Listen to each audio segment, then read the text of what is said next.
Almost every event that we go to with our incident critical factors, the number one is life safety. One of the biggest challenges we have is notifying the people in the area of those. We do have some systems in place, but we just don't have the personnel on the street to go and knock on everybody's door and let them know what's going on. So the Code RED system is a citizen alert system that is an opt-in. So in order to get those alerts, you have to actually go to the website. It's based off of your address.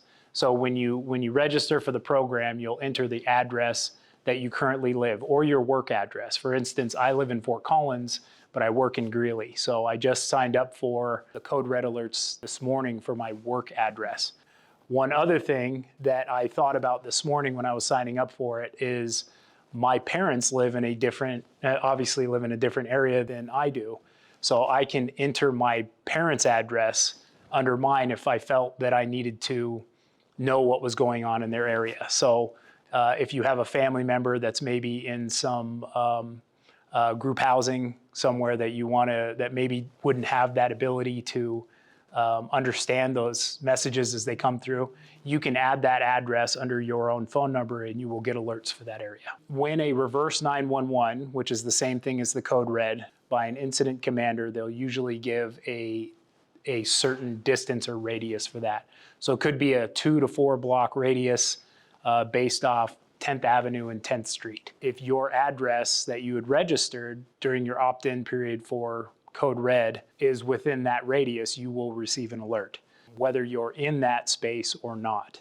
So you could be on vacation in Florida and still receive that alert. When you register for the Code RED site, you'll provide an email and a password. There's also a guest registration if you don't want to update your information and just want to be registered in there.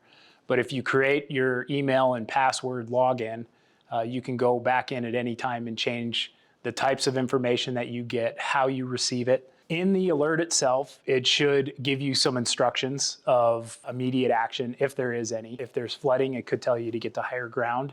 If it's a, let's say, a wildfire, like a Marshall Fire type situation, it may give you a evacuation route to follow. Or if it's something like an active shooter or maybe a hazmat incident, a hazardous materials incident or spill, it may tell you just to shelter in place and to close all your doors and windows.